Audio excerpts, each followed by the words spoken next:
Nandito tayo mga bayan sama-sama. Pride of Panay, Pride of Panay. Pusod na nga'y walang kapatay. Pride of Panay, ikaw ang tunay. Lagaw ta namiti.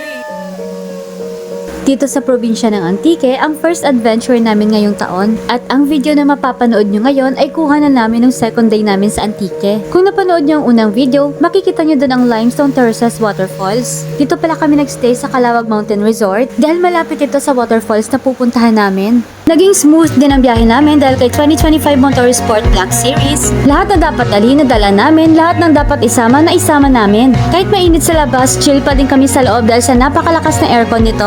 Mas napadali din ang pagkuha namin ng mga video sa mga magagandang lugar na nadadaanan namin. At mas ma-appreciate mo talaga ang mga magagandang scenic views na makikita mo dahil naka-sunroof na ito. Kagandahan pa nito, kayang-kaya akatin ang mga mahihirap at lubak-lubak na kalsada. Dahil from 2-wheel drive, pwede itong switch to 4-wheel drive. At kahit magpanay loop ka pa, kayang-kaya ng fuel capacity nito. To book a test drive, you may visit Mitsubishi Grand Canyon Iloilo sa Barangay Taft North, Mandurriao, Iloilo City. Or you may contact them directly sa Facebook page nila na ipapakita namin sa screen.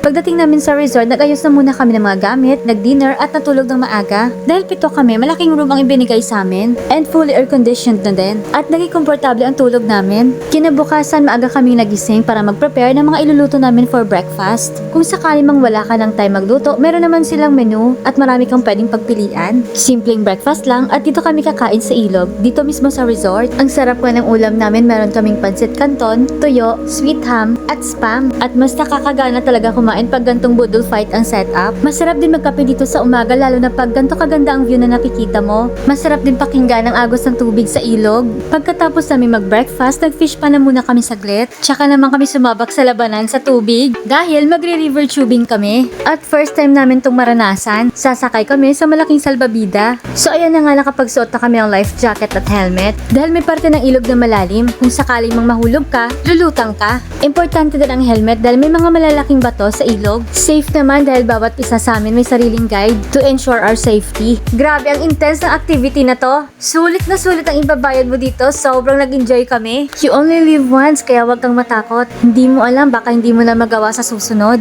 Kailan ka pa ba susubok ng mga bagay na bago sa'yo? Kung kailan wala ka ng kakayanan na masubukan ito? Kaya lagi natin piliin mabuhay sa kasalukuyan. Dahil kinabukasan, panibagong araw na naman. Pagkatapos naming mag-river tubing, nagkawa-hot bath naman kami. Masarap pala maluto ng buhay.